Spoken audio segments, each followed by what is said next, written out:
Okay, hold on 1 second. I'm setting up the studio. And now I have a flashlight that's aimed on the window covers. I have my makeshift studio here. This is my special message video. Actually, this is take 2. I made a whole special message video, and believe it or not, when I went to put it into the computer, therefore, I get to make it again. The Ozark edition.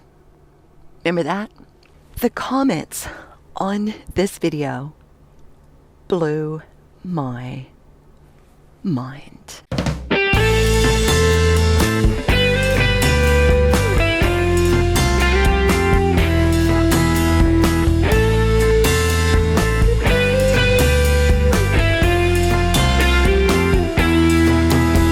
We read every single one. You made us think about things we hadn't thought about before. You made us look at this from many different angles.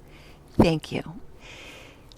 Zenasu Biggs, Sweet Pea, Marnelli, Mozzie, Sandy Eddy, Tina Perez, Ellen Gray, Ross Stephen, Dennis Rock, Charlie Fine, Tom Robertson, Edward Holt, Jesse Barrett, Keith Roberts, Rick Stevens, Steve Page, Ake Peterson from Sweden, thank you, Bradley Devoro, John Coffey, Maggie, Just Hoofing It, William and Christine up in Wisconsin, Lou Olstead, Jason Ying, and more and more. Thank you. Thank you. Now here's what I wanted to tell you. I got asked a question. How did you get into trucking? Because I'm always interested in the backstory. Well, the backstory, it will bring us full circle to why this thank you is so important to me, why your comments touched me so deeply. Back at this point in my life, and this, I knew from the time I was very little what it was I wanted to do, what it was I was born to do, why I came to this planet. And that was to sing, to make music, write music, produce music. That was it. That's all I wanted to do. I was at school one day and I saw this form, and it was for this thing called Princess Pageants. And I came home, I was 15, and I said, Mom, I want to be in this. I wanted to do pageants to sing. I went into Miss America at 17 thinking A, scholarship money, and B, I'd get to sing. I did the Miss Florida pageant and the Miss Oklahoma pageant, and that's why I have, by the way, am familiar with Oklahoma's because I lived in Midwest City. I was Miss Midwest City. And after that second pageant, I realized I'm really doing this to sing. So that was my last pageant. It would be a whole lot cheaper and easier to just go and sing than to do pageants and buy dresses and all that craziness. I did get my scholarship money, and I went to college at Northwestern Florida State. And that was all fine and well. And I took business courses. I didn't pay any attention, but I took the courses. When that was all said and done, I went to Los Angeles and I met the first person who introduced me to the music industry, and that was Rosie Greer. We met in the gathering room of the apartment building where we lived. I used to go down there and play piano late at night and write songs. And I was down there playing piano. Someone comes up behind me and goes, scared the crap out of me. I turned around and he said, "That's very good. Did you write that?" I said, "Yes." And he looked familiar, but I didn't really place it. And he reached out and he said, "Hi, I'm Rosie." And we became fast friends. We're friends to this day. And it is true. He does sit and knit. He does. Anyway, he introduced me to some amazing people. I got signed to Warner Brothers Records, and things kind of went upside down. I thought I was in love, and I married this person who turned out not to be such a great husband or father. When I found out I was pregnant, I was going to go back to Florida, be with family, have the baby, and come back and do the record. But that never turned out that way. And this was a huge turning point in my life. When my son was 18 months old, my husband at the time, he kidnapped him 3 times. I got him back twice, but the 3rd time, I could not find him. There was only one thing I could do, and that was to entrust my son to invisible means of support until he could stand on his own. I had to know that he would always, always be protected and cared for. And I was utterly, without doubt, that was the case. We talked for the first time when he was 25 years old. So this was a huge turning point for me in learning how to depend on invisible means of support.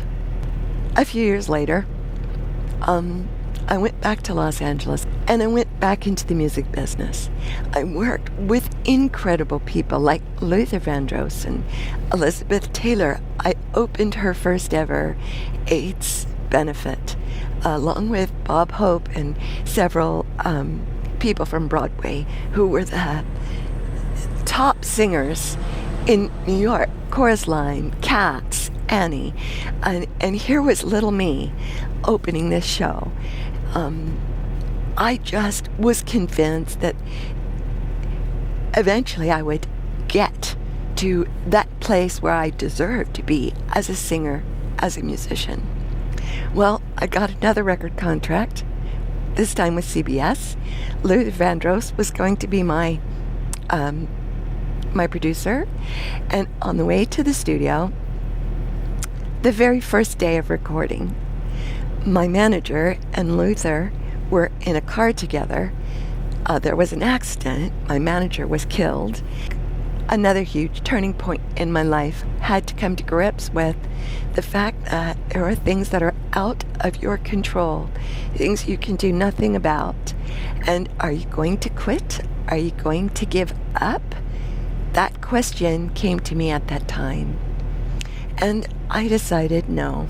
Even if I can't sing right now, doesn't matter. I have the talent, and I don't feel like I have to be falsely humble over it. I recorded this in 1991, and here's the music video that goes with it. Where did it all go wrong? No easy answer. I got the pain. You look so fine.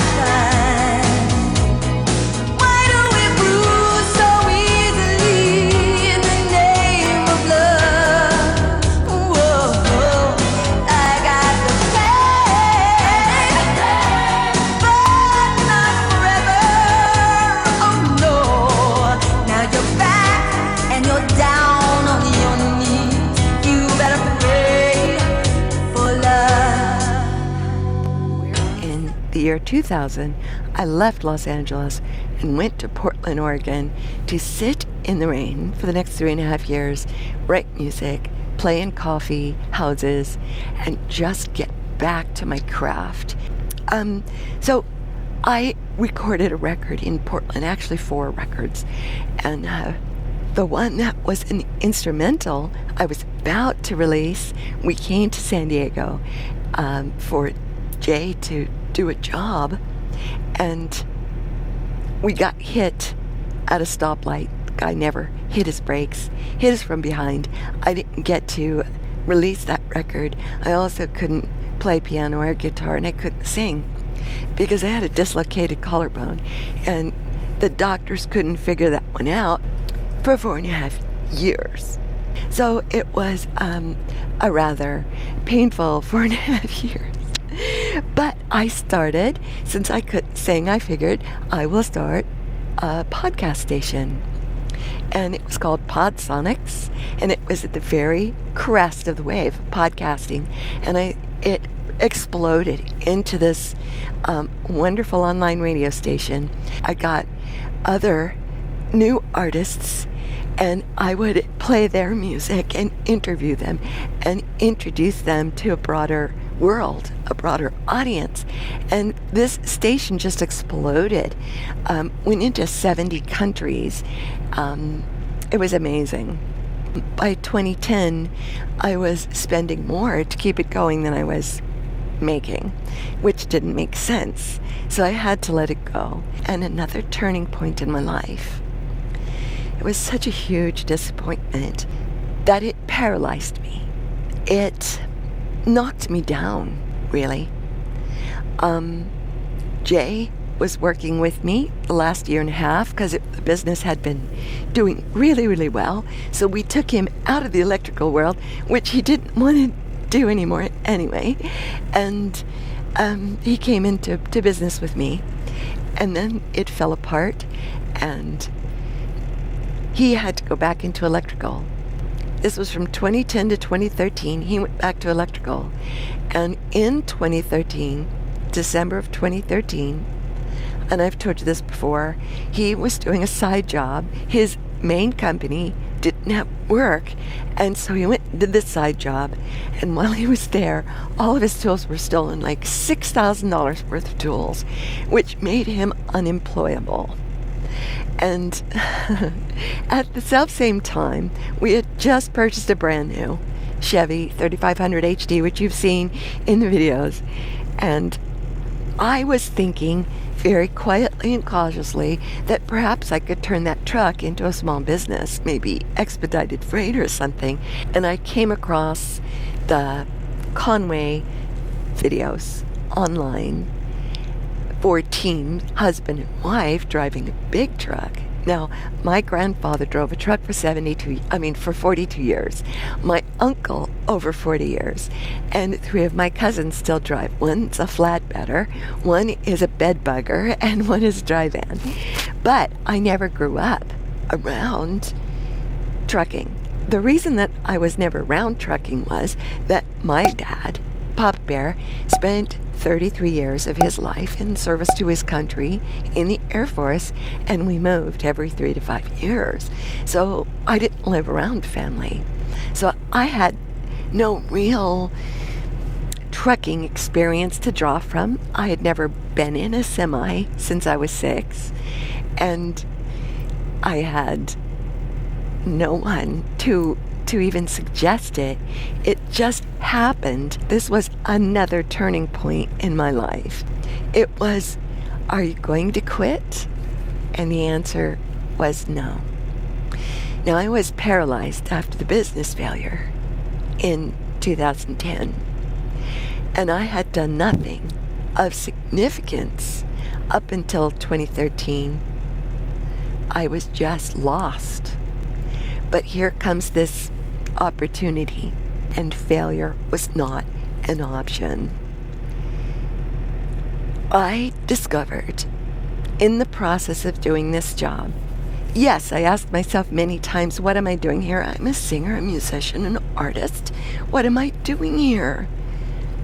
But I fell in love. I've always been in love with machines. I've always been in love with trucks. Probably since I was 6, sitting in my granddaddy's truck, pulling the air horn in that truck. But something is very special about trucks to me. I see it as another way to serve your country, because the economy of this country would fall in a matter of a very short time. We're talking less than 3 weeks. The economy would fall without trucking. I came into this for the money, and a lot of people do. But what has supplanted that is the beauty of this job. Yeah, it's a hard job. And while I may have come in it for the money, it's some of the hardest money I've ever earned. It's good pay with our company, and they treat us well. But it's not the easiest money you'll ever make. And what's much more valuable is to use this golden opportunity to respect it and to value it. And that will make a nation of better drivers, a nation of better ambassadors of the highway.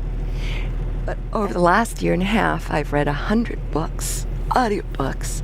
But if you sit in the seat and don't use this time, this incredible time, to better yourself, to learn, to understand, to grow, use some of that time to build you, because you can. I found Think and Grow Rich I saw it come up on the audiobooks. Now, I've read it before, but I pulled it up, I listened to it, I was ready for an aspect of that book that I had never heard before. Not like this. One of the most important rungs on the ladder to success that Napoleon Hill talks about is called a mastermind. I have been looking for property since 2004. That's 11 years. And no decision has been made. Nothing has been moved on. Nothing came together. But when I asked you, the YouTube subscribers who come and watch these videos that I make and share with me this incredible ride out here on the road, I asked you to be with me, part of my mastermind.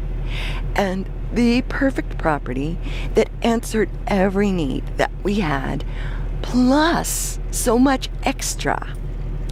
It came about January 1st, 2016.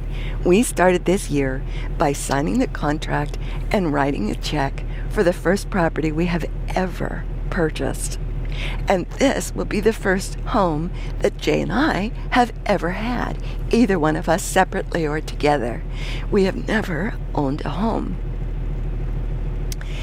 It's your comments on the video when I posted that we had purchased it, the congratulations, the joy, the happiness that I could feel coming from you in your words. I picked the right mastermind. I want to thank you from the bottom of my heart. Have a very, very good day or night or morning or whatever it is for you, and I'll see you in the next video.